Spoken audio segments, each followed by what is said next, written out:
Some of my great advisors who've always told me it's not the destination, it's the journey, and enjoy the journey along the way.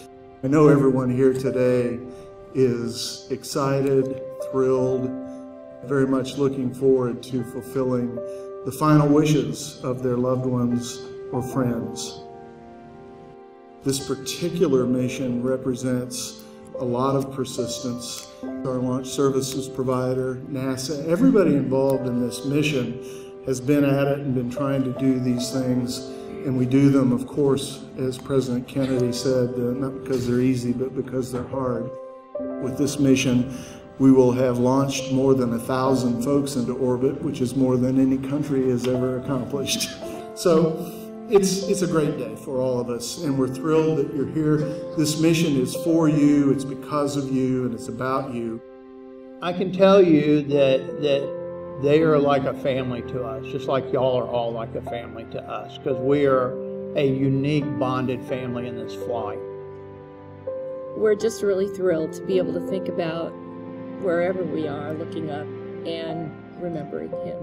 Looking at all of the participants in this flight, there's so much love in this room, and it's just really, it's amazing to think that wherever we are, we will be able to have that memorial of our son.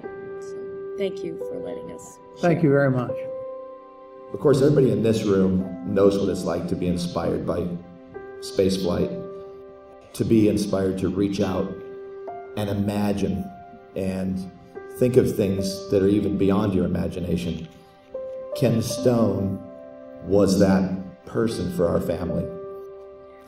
When we launch tomorrow morning, Dad's going to get the window seat.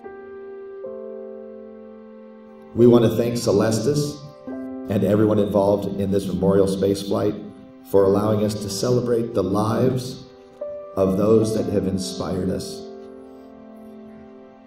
those that have helped us imagine and helped us reach for the stars. Mom, sagte wenn ich mal nicht mehr bin, dann möchte ich zu den Sternen. He said, Mom, if I'm not around anymore, then I would like to go to the stars. And he was only 15 and thought about what will be when he have to pass away. Memorials are for the living, and it's a place for us to gather and share, and to remember and honor the loved ones and our friends and people that we've lost, and maybe gain a little closure. And I've read the dedications of those on this flight, and I see that Jimmy is in very fine company. It seems they all shared a love for space travel or something in that area.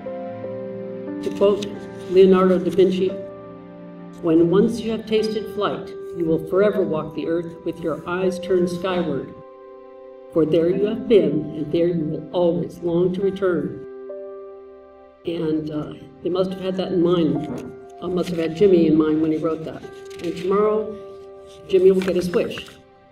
I get asked a lot, what's the most memorable thing that ever happened to you after launch or when you got into space? And I have to tell them that about 45 minutes after takeoff, and we're on the other side of the Earth over Australia, 45 minutes from Kennedy, I had not seen Earth from space yet. And when I floated back, it's a whole new ballgame now because I never had that. I had to walk back in the simulator in Houston. Now I'm floating back to the aft part of the cockpit.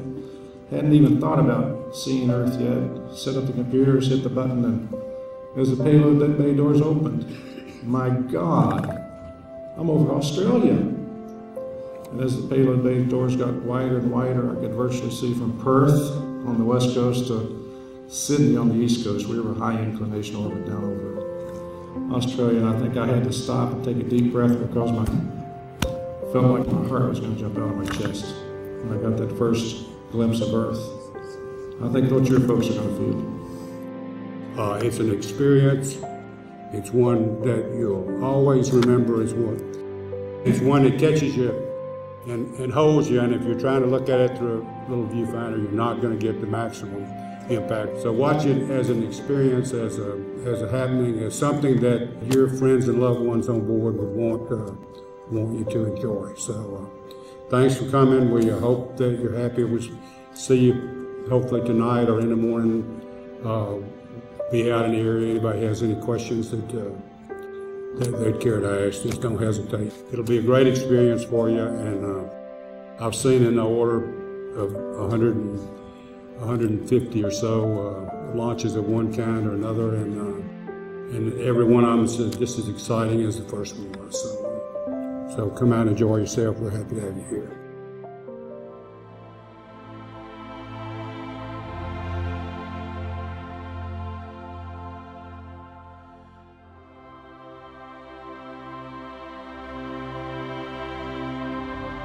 "30 years ago, we were launching rockets privately, and the world's come a long way, and we all feel Susan's presence, we all feel Jim Rogan's presence, and so sort of regardless of what happens today, this is a huge, important victory for us, for our customers, for our partners, and for the alternative path to space that we've been working on so hard and so diligently against unbelievable odds and sometimes opposition. But we're here, we did it, and I wanted to say how proud I am of everybody. And so let's help lift that rocket off if it's to be today, but everybody know just what you've accomplished. And thanks, everybody. T-minus 10, 9, 8, 7, 6, 5, 4, 3, 2, 1, 0.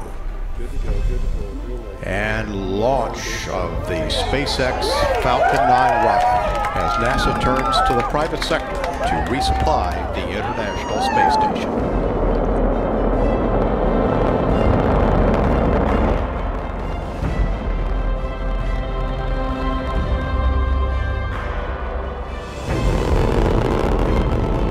Solid telemetry link and the power systems are nominal.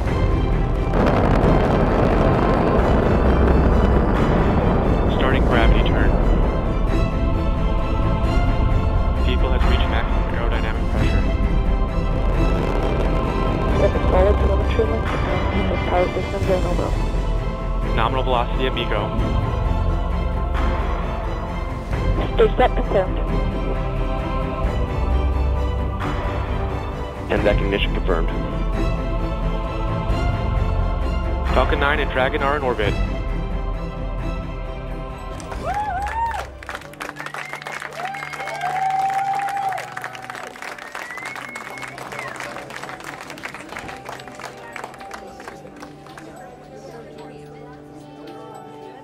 So it was a night flight. What was it like to see it lift off and go off into the distance? It absolutely was incredible.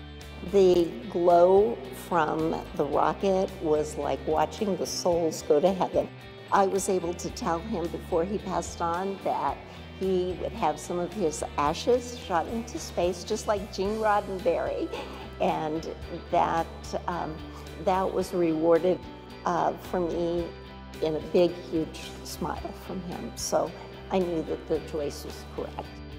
As a family, it was tremendously rewarding, the experience of watching your loved one have their dream fulfilled, but through Celestis, as a family, I think we feel that we're, in our small way, a part of the space program, which really is a dream fulfilled for us too now. Yeah. And Celestis, without Celestis, we wouldn't have been able to provide that dream for our father. And that to us is just an incredibly rewarding experience that we're going to be able to take with us for the rest of our lives as well. Dad was a career airline pilot. He was in the Army in Vietnam, flew Bird Dogs and Bonanzas, and was a career cargo pilot, which made this flight especially poignant for us because he and I are both cargo pilots professionally, and this being the first commercial cargo flight to space was perfect, especially a night launch for people who are familiar with air freight. Most of it goes at night. There you go. 4 a.m. out of Nashville. Oh yeah, that's it. Yep. What would you say to people who are considering they have a relative that has been cremated and they're thinking about whether this was an appropriate memorial to use, a proportion of the ashes for? What would you tell them? I'd say it's well worth it, and it's a good tribute, and it's a good way to get people back together. Mm-hmm. So I think it's worth it in every way. Yeah, I agree. as we saw the rocket launch. We've got no words for it. Wir haben keine Worte es war dafür. nochmal ein Abschied, aber ich bin dankbar dafür, dass man diesen Wunsch erfüllen konnte. It was another goodbye, but to fulfill a wish, and that we have the chance to fulfill the wish. We have no words. We are thankful and happy. According to my watch, it's now past 1 minute 37 seconds. We have now achieved the first orbit. Oh, that is good news. Good news. So anyway, after he passed away and I was his executor, we tried to figure out what to do. We were going to give him a funeral, a military funeral, because he was a veteran. And so all of us have chipped in various amounts depending on what they could afford. And so now all together, we chipped in for this, and now I'm the representative of my club out here to send Frank off. So Frank's friends got together and made it happen for him. He was more the space enthusiast than I. In fact, while I've been here, I was going out to the Kennedy Space Center and looking at their Gemini, and I remember as I was walking through that he was a fan of the Gemini system and always trying to find out as much information he could. So it's kind of funny, after a certain time, after a person passes away, you sort of hear their thoughts in your head and you're thinking, we were having conversations with him like he was with us. And I kept thinking in my mind, hey Frank, we're going to send your ashes off into space. And I heard a response in my head say, I can hardly wait.